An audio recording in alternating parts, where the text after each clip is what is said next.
Hi guys, how are you? Whoa, noise. Hi guys, how you doing? Welcome back to the channel. Welcome back to another Unlock Your Fretboard. It's been a really popular little, series, I guess, can you call it? I don't know, that I've done on my channel, and I'm really surprised how many people actually watched it and liked it and enjoyed it, and how many people it helped. Sorry it's been so long since the last one, since I did one.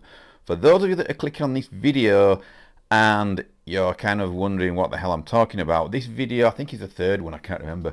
But it all started with Unlock Your Fretboard. So just a quick recap for the guys that have just clicked on this and never seen my previous tutorials on Unlock Your Fretboard. The first Unlock Your Fretboard was basically showing you 5 modes that cover the fretboard and how they lock together. And they made the diatonic scale going from the nut to the 12th fret. And then I showed you how you can move that from the 12th fret to the 24th, because obviously the nut, all the open strings on the nut are the same as the 12th fret. And once you learn those modes and link them all together, you could basically play whatever you want and move around the place and stay in key, providing you knew what key that the backing track was in, or providing that you wrote a riff that was using some of those notes that were in that diatonic scale. So that's how it worked, and if you've not watched that, then it's probably quite important before you watch this video that you go and dig that one out and find that one. Now, in this video, we're going to talk about pentatonic scales. Have you ever heard any guitarist say, I'm stuck in a pentatonic box, I can't get out, blah, blah, blah, I need to branch out? So video number 1, the diatonic scale patterns, those modes and that lesson, that tutorial that I did, is the usual way the guitarists will break out of being stuck in these pentatonic scales and pentatonic boxes. The pentatonic scale is like a 2-note per string scale. I refer to it as a blues scale, so if I say blues scale in this video, I'm sorry, that's just because that's what I've been brought up calling it.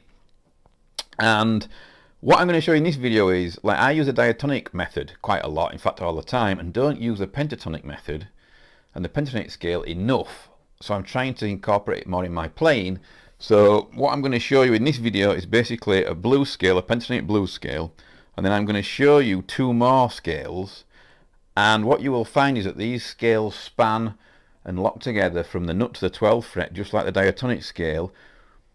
But because there's only 2 notes per string, and because there's only 3 scales that cover this gap, you can learn to play all over the fretboard like in video 1, but learning less notes on the fretboard and also less scales.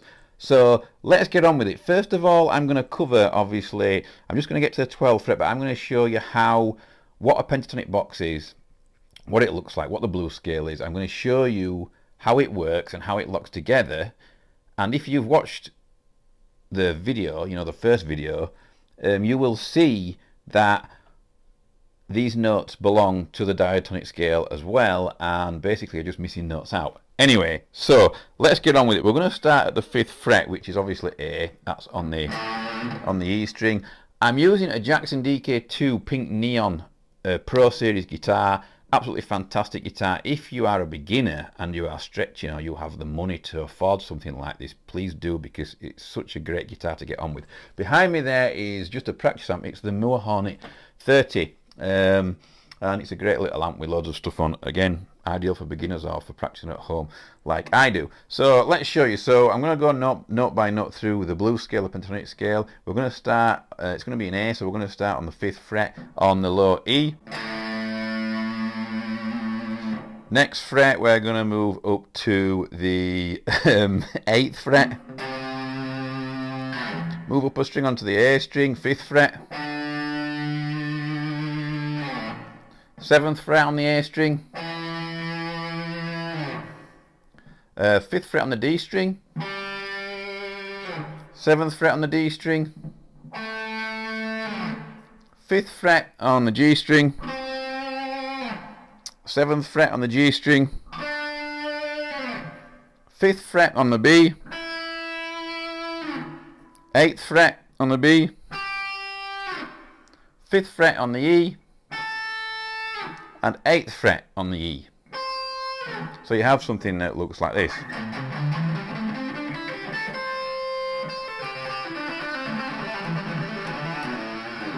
So taking that into account, I hope you guys noticed exactly what was going on in the pattern there.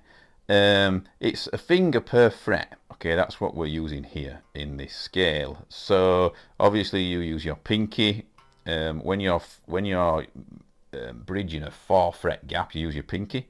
And when you're bridging a 3-fret gap, you use your third finger, this one, which is your most powerful finger, at least it is for me. So that's another reason why pentatonic scales, blues scales are easier to use and easier to play, because you're using your index finger and your third finger, and those are or usually for most people, those are your strongest fingers, definitely for me. So yeah, all cool. So that pattern there, what I'm going to tell you next is the next scale that locks onto that, that fits onto that. So we're going to move upwards. Basically, every string where you use a 4-fret gap with your index and your pinky, this time you're going to move up. You're going to join it on to where you left off. So on the E string, you went from the 5th, and then you moved up with your pinky to the 8th.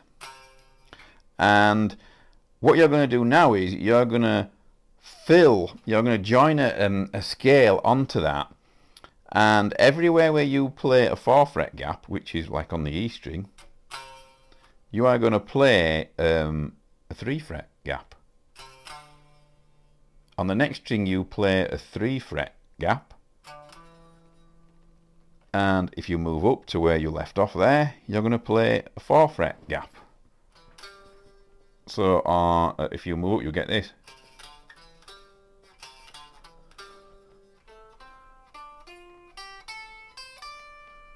Does that make sense? And then if you look at the way that scale goes, that bridges from the 5th fret to the 10th fret. And that is a pentatonic box. That is the box that people talk about, and that's how people get stuck in it, because they're just using those two scales that join together. Now I'm going to show you the notes in the scale that joins to the pentatonic scale, and you can also look at it as a mirrored scale. It's kind of like the other scale, but backwards, it's reversed. Like I say, every time you bridge a 4-fret gap on this string, or any string, you then go to a 3-fret gap, and when you do a 3-fret gap, you move to a 4-fret gap. So let's go through it, and once you learn the next scale, then a light bulb will come on in your head, and you will understand exactly what I'm talking about. So we're going to use our index finger here on the 8th fret, then we move up to the 10th fret, then it's the 7th fret, 10th fret, 7th fret again, 10th fret, 7th fret again, 10th fret, then it's 8th fret, 10th fret,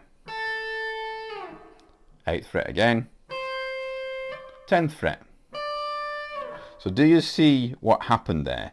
Every time you play this 4-fret gap, you then move up to where you left off, which would be the 8th fret, and you play a 3-fret gap. And when you play a 3-fret gap here, you move up to a 4th fret gap.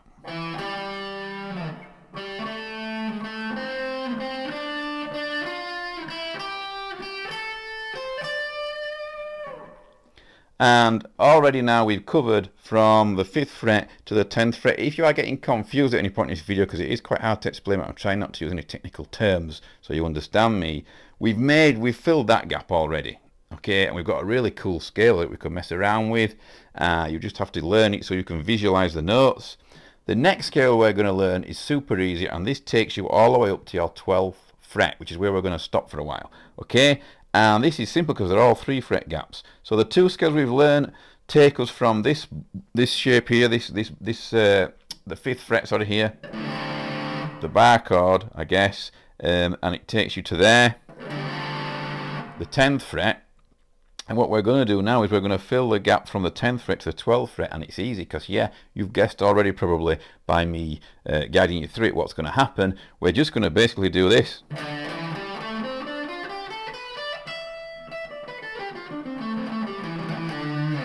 I'm trying to play the scales straight, but it's really hard for somebody like me to actually just go up and down it straight. It's not what I naturally do. Never have done, unfortunately. So yeah, basically that gap there, as you can see, from the 10th to the 12th is going to just be a 3 fret gap. So it's just your index finger and your third finger.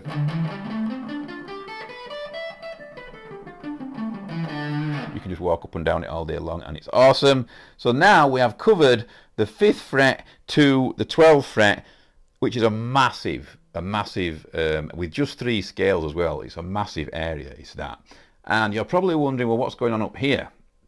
Okay, so what we have to realize then is, and this is why I've left this bit until the end of the video, the open nut, yeah, because they're all open strings. The nut is still just the same as a 12th fret, don't forget. The open strings on the nut there, we're going to play the first scale, which we learn on the 5th fret here, but we're going to use the nut as if it was the first set of notes there. So it's much easier to play, actually.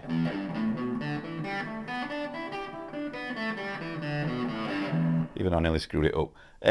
So that's it there, and you will probably notice, looking at that, you'll probably see loads of chords that you actually use that kind of tie in and use a lot of those notes on the open strings. Anyhow, that's another video. But yeah, so that's what you do there, and because you know that you are playing just this scale, the first scale that I showed you here on the nut, right, because you know you're doing that, you know that the next scale that joins that to here where you started on the 5th fret, you know that that is going to be a reverse, a mirror again.